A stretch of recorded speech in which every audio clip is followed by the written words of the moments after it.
한 해가 금방 가버렸습니다. 지금 한국은 이미 새해된 거 아시죠? 예, 우리가 미팅 시작할 시간에 한국은 2020년이 밝았습니다. 그래서 오늘 저희는 이제 한 해를 마무리하면서 제가 오늘 강의한 내용, 강의 제목은 2020 희망의 메시지라는 제목으로 말씀을 드리겠습니다. 2020년 정말 기대되지 않으세요? 로렌츠 곡선이라는 게 있고요.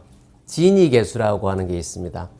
이게 뭐 아메이 사업하고 무슨 상관이 있냐라고 생각하실 수도 있겠지만 같이 한번 공부를 좀 해보도록 하죠. 우리가 제일 많이 사용하던 그 사분면 얘기 있죠. 봉급생활자, 자영업자, 사업가, 투자가 이 네 개의 사분면을 공부할 때 제가 이걸 수학적으로 설명드린 적이 있습니다. 어떻게 설명드렸어요? 봉급생활자는 y가 어떻게 된다 했어요? y 값이 그냥 x가 아니라 루트 x라 그랬죠. 이게 무슨 얘기냐면 이게 내가 1을 일할 때는 1을 받아요. 왜냐하면 루트 x, 루트 1은 1이니까요. 그러니까 내가 1을 일했을 때는 1을 받는데 2를 받기 위해서는 y 값을 2를 만들기 위해서는 4를 1을 해야 되는 거예요. 4를. 왜냐면 루트 4가 2잖아요. 그래서 이걸 이렇게 연결을 해보면 이렇게 가는 곡선이 그려지거든요. 이런 곡선, 그죠? 그리고 자영업을 얘기할 때 y 꼴 x의 그래프인데 그래프가 어떻게 된다 그랬죠? y 꼴 x의 그래프는 원래 이렇게 가야 되잖아요. 근데 이 변수들이 되게 많죠. 어떤 변수들입니까?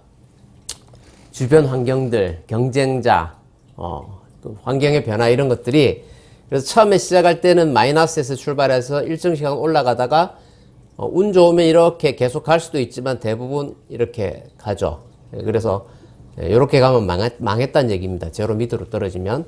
이건 투자되는 돈이 있기 때문에 여기서 시작되는 거죠. 제로 값까지 올라오는데 시간이 걸리고 어떤 사람들은 시작하자마자 이렇게 망하는 사람들도 있고 일정 정도 버티다가 또 이제 또 잘하는 자영업도 잘 해내시는 분들은 위기 상황에서 새롭게 도전을 하는 경우도 있죠. 쉽지는 않습니다. 그리고 이제 사업가들이 가져가는 그래프가 y는 x제곱의 그래프라고 그랬죠. 왜냐하면요, 이 사람들이 여기 가서 일하잖아요. 그래서 이 사람들이 가져갈 값을 이 사람들이 가져가는 거예요. 그래서 여기서 그래프는 어떻게 됩니까? 이거랑 반대죠. 1을 일했을 때는 1이 나오는데 2를 일하면 4를 가져가고 3을 일하면 9를 가져가는 거죠. 그래서 그래프가 이렇게 올라가지 않습니까? 그래서 이 그래프는 어떻게 보면 이렇게 가는 그래프는 이렇게 가는 그래프를 옆으로 돌린 거, 요렇게 돌린 거하고 같은 그림이죠. 그러니까 합이 되는 거예요. 이해되시죠? 이거는 뭐 y 꼴 x 세제곱이기도 합니다. 이건 중요한 건 이건 또 이건 세제곱 그래프는 아주 이렇게 되는 거거든요. 이렇게 가는 건데 이거는 돈으로 돈을 버는 사람들의 얘기고요. 그래서 이걸 왜 말씀드렸냐면 사실은 우리가 자본주의를 나타내는 그래프를 얘기할 때 가장 많이 쓰는 그래프가 부익부 빈익빈에 대한 그래프죠. 이렇게. 그러니까 가난한 사람들은 적게 벌고 부자들은 많이 가져가는 거. 이 그래프인데 이게 어떻게 보면 모든 자본주의의 그래프예요. 실제로 모든 자본주의 경제 구조가 이렇게 가더라는 거죠. 사람이 똑같이 가져가는 건 뭐냐면요. 정사각형의 2분의 1에 해당되는 요런 삼각형. 요 삼각형을 만들어내면 한 사람이 일한 거 하나 가져가고 둘이 일하면 둘을 가져가고 열이 일하면 열만큼을 가져가서 100명이 일하면 100만큼을 가져가는 게 완전 평등한 사회가 이 그림이고요. 근데 자본주의는 그런 그림을 못 만들어낸다는 거죠. 가난한 사람들이 적게, 부자들은 많이 이렇게 가져간다는 거죠. 그 곡선을 처음 발견한 사람이 로렌츠라는 사람이에요. 그래서 저런 생각을 언제 했을까 봤더니 1905년이면 어디 막 그 생각나는 역사 있으세요? 1905년? 맞아요. 을사늑약. 우리나라가 한국은요. 그 당시가 그 친일파들은 그때 을사보호조약이라고 얘기했었죠. 아주 치욕적인 을사늑약. 우리 대한민국이 외교권을 박탈당한 일제에 의해서 외교권을 박탈당했던 데가 1905년입니다. 이미 그 시기에 미국의 로렌츠라는 학자는 그때는 이미 이제 산업화가 진행되고 있는 미국에서는 급격한 산업화 속에서 부익부빈익빈이 나타나는 현상을 로렌츠라는 미국의 경제학자가 발견하고 로렌츠 곡선이라는 걸 만들어낸 거예요. 그리고 그걸 가지고 통계학적으로 정리한 사람이 지니라는 사람이에요. 그래서 지니 코에피션트라고 하는 지니 계수를 만들어낸 사람이 이탈리아의 통계학자 지니라는 사람입니다. 그래서 이 사람은 어떻게 했냐면요. 수학 공부 조금 더 해볼게요. 이 면적을 계산할 때 사각형, 정사각형이든 직사각형이든 면적을 계산하면 가로 곱하기 세로를 하잖아요. 근데 이거의 삼각형은 그게 절반이기 때문에 곱하기 2분의 1을 하거든요. 그렇게 해서 요렇게 계산한 요만큼의 값이 전체라고 봤을 때, 그리고 그 다음에 이 로렌츠 곡선에 의해서 생겨나는 요 면적이 있죠. 요걸 A라고 해볼게요. 요걸 A라고 하고 그 아래쪽 부분을 B라고 해볼게요. 그럼 A하고 B를 더하면 이 삼각형 전체의 면적이 되는 거죠. 근데 실제로 이건 뭐냐면 자본주의의 자본이에요. 캐피탈리즘 전체 자본이 요만큼인데 가져가는 것의 면적이 이렇게 되는 것이고, 지니 계수는 뭐냐면요. 요렇게 전체 분의 이 A의 면적을 계산하는 거예요. 왜냐하면 아까 말씀드린 것처럼 완전하게 평등한 사회가 되면 요게 요렇게 갈 거 아니에요. A가 요 선이 요렇게 가버리면 이 면적 자체가 없어지는 거죠. 그러면 B분의 제로가 되는 거잖아요. A 값이 0이면. 그러면 0인 거야. 그러면 이제 0%가 되는 게 제일 좋은 거죠. 완전한 평등한 사회. 그럼 0이 되는 사회예요. 0이면 좋은데, 또 이제 예를 들어서 최악의 독재 국가가 있다고 쳐봐요. 100명이 나눠 갔는데 99명은 다 손가락 빨고 있는 거야. 거지로. 그리고 나머지 한 명이 100을 가져갔어. 그럼 어떻게 되겠어요?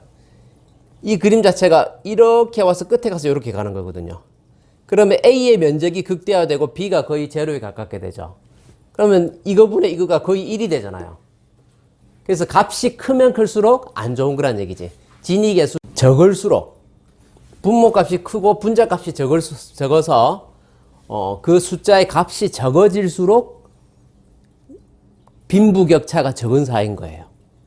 빈부격차가.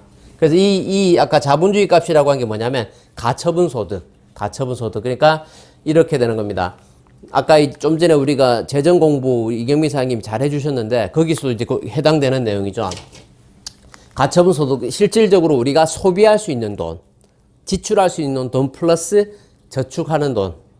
내가 실제로, 그러니까 세전 수입이 아니라 세후 수입이에요. 떼고 나온 나머지 수입. 자영업자들은 그걸 통째로 받았다가 나중에 텍스 보고를 하지만 직장인들은 아예 떼고 나오잖아요. 그러니까 실질적으로 내가 받은 그 안에서 내가 쓰고 나머지 저축하고 이렇게 할 거 아닙니까? 그 가처분 소득의 전체 값을 가지고 이걸 계산을 한 거예요. 그 곡선을 만들어낸 사람은 로렌츠고 그걸 가지고 1912년에 이탈리아의 지니라는 사람이 그 계수를 값을 만들어낸 거죠. 그래서 빈부격차가 적은 나라들이 선진국으로 가는 거예요. 자, 좀 전에 설명한 걸 그림으로 이렇게 말씀을 드립니다. 그래서 완전히 평등만 분배 상태는 이렇게 되는 거. 그런데 그렇지 않더라. 요런 곡선을 내더라. 근데 이 곡선 그림이 어디서 많이 본 거예요? 이런 그림이잖아요. 이런 그림. 그죠? 이 자본주의 값이 결국에는 그런 곡선을 만들어낸다. 로렌츠 곡선 불평등 사회. 그래서 진위 계수는 알파 플러스 베타 분의 알파 값으로 해서 숫자가 적을수록 불평등 분배가 적은 국가다. 그렇게 해서 보세요. equal wealth, unequal wealth, very unequal wealth. 이렇게 가면 갈수록 점점 안 좋아지는 거죠. 그랬을 때 우리 흔히 말할 때 뭐 경제에 관련된 걸 얘기할 때 OECD 얘기 많이 하잖아요. OECD. OECD 가입 국가가 35개 국가가 있는데요. 그 나라 국가 중에서 가처분 소득 진위 개수를 평가를 해봤더니 OECD의 전체 평균이 0.317이더래요. 좀 전에 말씀드린 요 값이죠. 예, A 플러스 B분의 A를 계산했더니 평균값이 0.317이더라. 그래서 그 중에서 가장 점수가 낮은, 그러니까 실질적으로 가장 선진국에 해당되는 거죠. 제일 점수가 높은 나라가 아이슬란드 0.244, 그리고 노르웨이가 0.252, 그리고 통계는 안 나있지만 3위 국가가 덴마크, 그리고 슬로베니아 4위, 그리고 5위가 핀란드, 벨기에 이렇게 가는 거예요. 이런 수치들로 쭉 가서 한국은 3.2, 새로운 잣대로 계산을 해봤더니 27위까지 떨어지더라 이렇게 나와요. 더 재밌는 거는 뭐냐면 미국은 어디 있을까? 우리가 살고 있는 미국 어디쯤 있어야 돼요? 우리가 생각할 때 미국은 선진국이니까 이 유럽 국가들하고 막 비슷한 요 위에 있어야 되는 거 아닌가? 이런 생각이 들죠. 근데 미국은 거의 꼴찌에 가까워요. 예. OECD 가입 국가 중에서 제일 꼴찌가 칠레, 그리고 꼴찌에서 두 번째가 멕시코예요. 근데 미국이 그 바로 위에요. 무슨 얘기입니까? 그래프가 점점 훨씬 더 이 안 좋은 쪽으로 가깝다는 뜻이죠. 그게 무슨 말이에요? 부익부빈익빈이 훨씬 심하다는 얘기입니다. 제가 하고 싶은 얘기가 뭘까요? 부자는 점점 부자가 되고 가난한 사람은 점점 가난하게 살아가는 부익부빈익빈은 우리가 생각하는 이 미국 땅에, 이 선진국이라고 생각하는 미국 땅에 훨씬 더 편차가 크고 저게 고착화되고 있다. 여러 가지 이유가 있겠지만 그 중에 하나가 엄청나게 큰 부자들도 미국에 있고요. 그렇지 않은 가난한 사람들이 굉장히 많이 있다. 그래서 좀 우리에겐 그게 더 기회의 땅이 아닌가 이런 생각을 해봅니다. 그러면 이 안에서 제가 하고 싶은 얘기의 결론에 가까운 건데요. 어차피 자본주의가 만들어내는 곡선은 로렌츠 곡선의 형태로 이렇게 간다고 했지 않습니까? 우리가 하고 있는 아메이 비즈니스에서 리더들이 벌어가는 수입 또 사실은 이 그래프와 같은 그림으로 가요. 왜냐하면 아까 이게 자본주의의 그림이라고 그랬잖아요. 실버, 골드, 플래티늄 하는 그 단계 수입하고 사파이어, 에메랄드 되는 수입하고 다이아몬드, 수석, 더블, 트리플 가면서 이 그래프가 이렇게 올라가는 게 아메이도 같은 그림을 나타낸다는 겁니다. 그랬을 때 이때 전제는 뭡니까? 지금 이 B 그림 있죠? 아메이가 만들어내는 전체 파이에서 우리가 가져가는 보너스에 해당되는 게 B 부분이잖아요. 우리가 가져가는 보너스가. 이 그래프의 면적을 따지면 이렇게 되는데 이거에 대한 전체 재원은 아메이가 전체 만들어내는 매출 중에 일정 부분 3분의 1 이상 우리가 캐시백을 받는다라고 말씀을 드렸지 않습니까? 그래서 결국에 우리가 해야 될 일은 뭐냐면 회사가 정한 보너스에서 이 로렌츠 곡선하고 지니 계수가 만들어내는 제일 불평등의 제일 큰 요인이 뭡니까? 파이가 정해져 있을 때 정해진 파이 안에서 부자들이 더 많이 뺏어간다는 거거든요. 가난한 사람들의 몫을 부자들이 더 많이 가져간다는 거거든. 근데 아메이에서는 이런 곡선을 만들어내는데 우리에게 희망을 주는 건 뭐냐면 우리는 이 정해진 파이에서 부자들이 하이핀들이 핀 낮은 사람들 혹은 다른 사람들의 몫을 가져가는 게 아니라 이 파이 자체를 키우는 게임을 하고 있는 거예요. 그러니까 결국에 우리는 파이가 커지면 내가 아직 2019년까지는 아메이를 안 했어 제대로. 그러니까 아메이가 만들어내는 10조의 매출과 3조 5천억 이상의 보너스를 하고 있는 사람들이 해마다 가져갔는데 나는 아직 아메이를 통해서 돈을 못 벌었어. 상관없다는 거예요. 왜? 내가 이만큼의 파이에 기여를 한 바가 없기 때문에 내가 가져간 게 없었는데 이제 내가 결단을 하고 2020년을 맞이하여 열심히 사업을 하게 되면 새롭게 키워내는 파이 안에 내가 들어가는 거잖아요. 그렇게 해서 파이를 키워내기 때문에 이 자본주의가 만들어낸 로렌츠 곡선의 함정, 부익부빈익빈에서 벗어날 수 있는 그건 뭐냐면 파이가 정해져 있으면 제가 늘 말씀드렸던 제로섬 게임, 선착순 이 개념이 상존하는 거거든요. 그죠? 선착순, 제로섬, 상대평가 이게 다 같은 맥락 아닙니까? 한정돼 있으니까 먼저 가져가야 되는 거거든. 근데 우리가 파이를 키우는 일이 있기 때문에 선착순 게임이 아니라 완주의 게임이고 노력 순수의 게임이고 파이를 키우는 일이기 때문에 상대평가가 아니라 무슨 평가라고요? 절대평가. 절대평가이기 때문에 이 앞부분에 있는 사회적 약자들한테 기회를 준 게 아메이다. 제가 그렇게 설명드렸잖아요. 굉장히 중요한 부분이에요. 이렇기 때문에 저 같은 평범한 회사원 출신도 아메이 사업을 할 수 있겠다는 자신감을 가질 수 있었고 6년 전에 맨몸으로 미국에 와서 바닥에서 새로 시작해도 내가 시간이 지나면 내가 만들어낸 파이로 내가 그래프를 끌어올릴 수 있다는 걸 제가 알았기 때문에 저는 이 사업을 할 수 있었던 거거든요. 알고 있기 때문에 성공할 수 있었던 거예요. 그래서 제가 깨달은 이 부분을 우리 파트너분들이 같이 알고 이 대열에 동참하셨으면 좋겠습니다. 2019년까지 내가 한 일이 없어. 잊어버리세요. 한 해를 돌아보는 것도요. 잘했을 때 자꾸 돌아보면 좋은 거지. 한 것도 없는데 자꾸 돌아보면 후회할 일만 있을 거 아니에요. 그러지 마시고 그냥 안 좋은 과거는 쓰레기입니다. 쓰레기. 잊어버리세요. 잊어버리시고 지금부터 내가 어떻게 하면 나의 파이를 키워낼 것인가, 나의 파이를 키워낼 것인가에 초점을 맞춰보시자.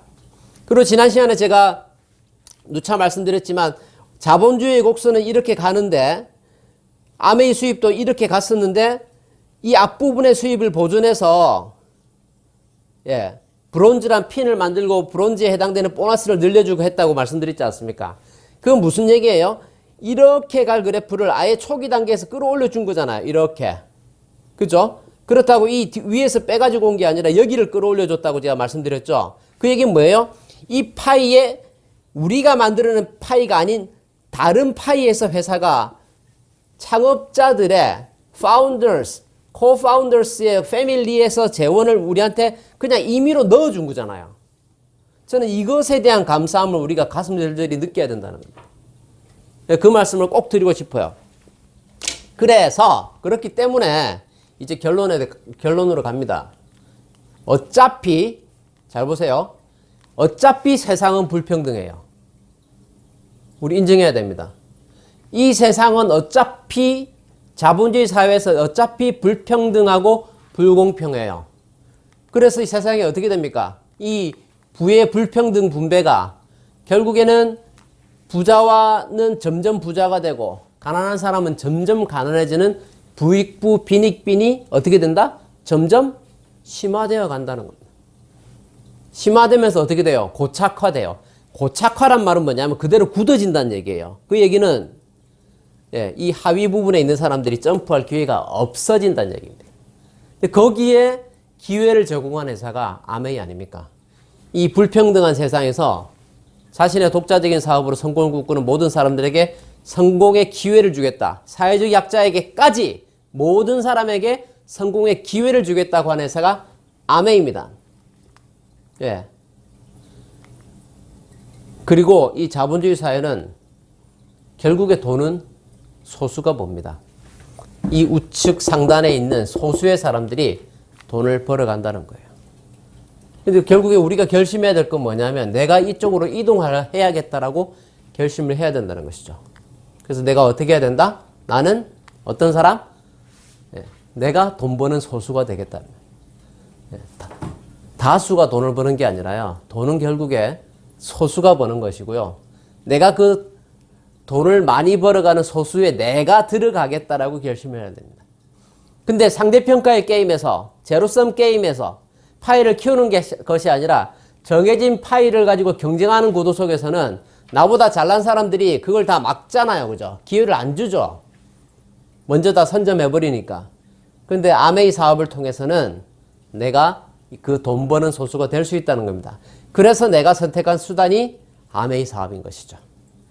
저와 여러분이 선택한 수단이 아메이인 것은 이 모든 자본주의 사회가 가지고 있는 이 불평등의 구조 속에서 사회적 약자, 상대적으로 열악한 환경에 있는 사람들에게 돈 벌 수 있는 기회를 준 회사가 아메이입니다. 그래서 내가 택한 수단은 아메이 사업이고요.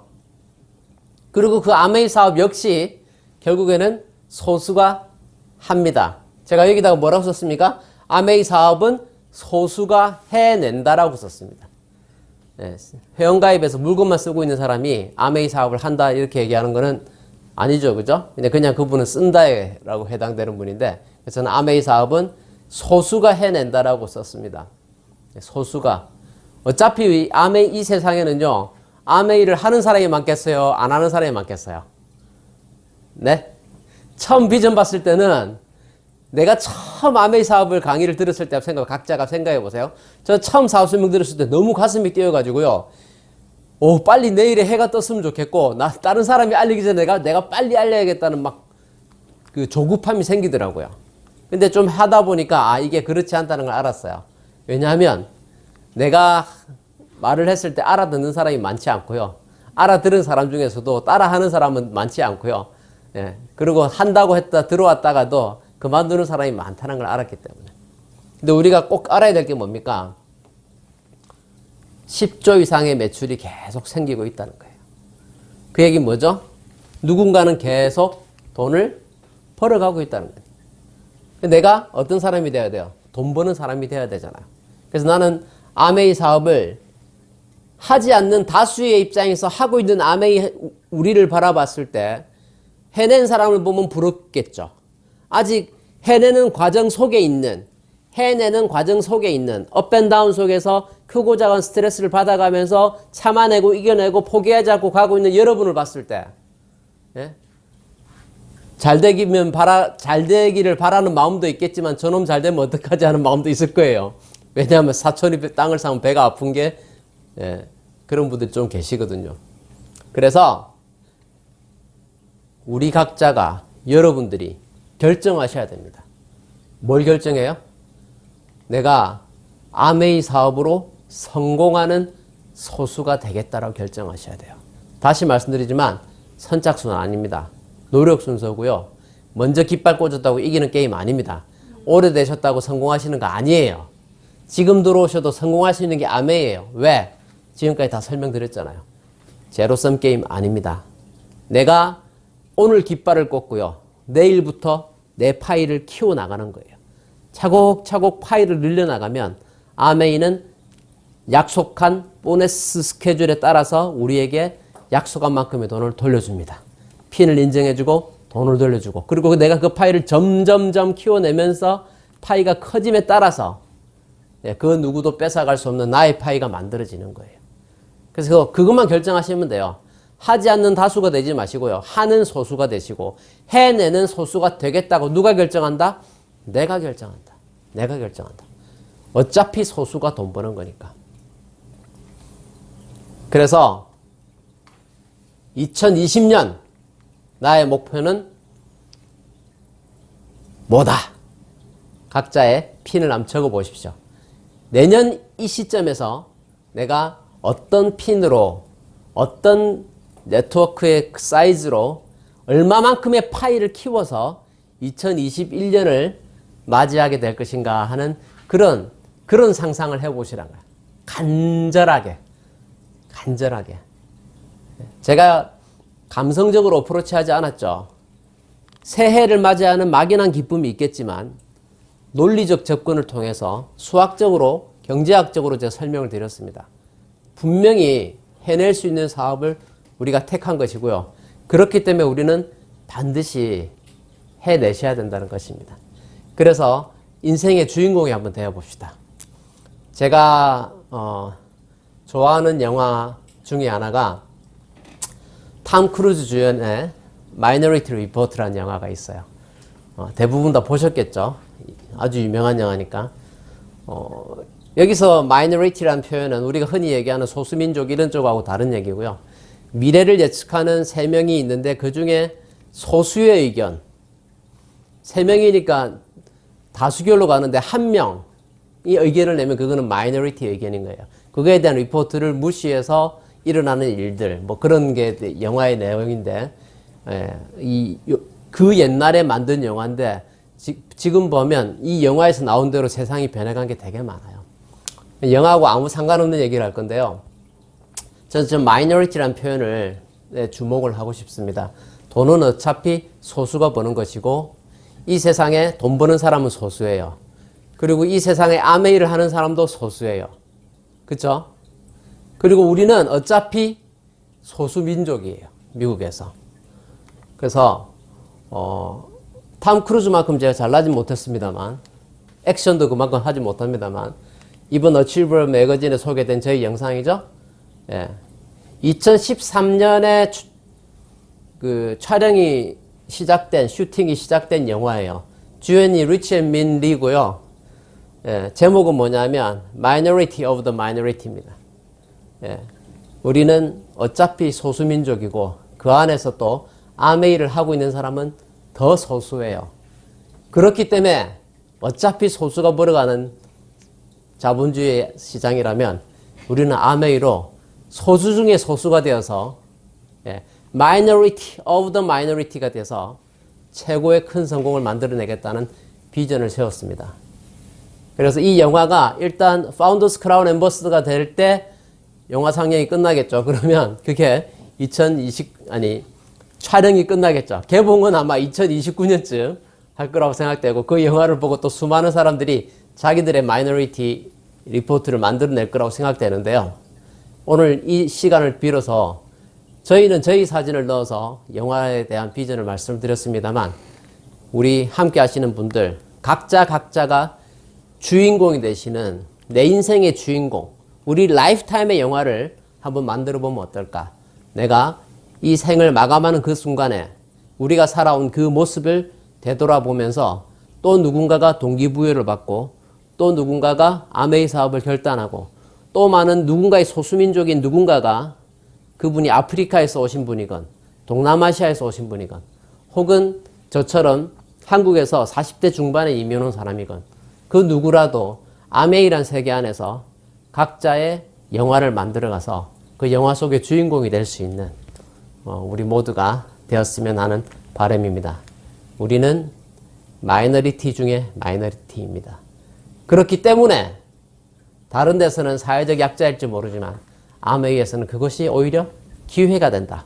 그리고 그 기회를 잡아서 내가 놓지 않고 도전하고 해내면 우리는 그 수혜자가 될 수 있다. 라는 강력한 비전을 가지고 2020년을 맞이하는 우리 모두가 되었으면 좋겠습니다. 감사합니다.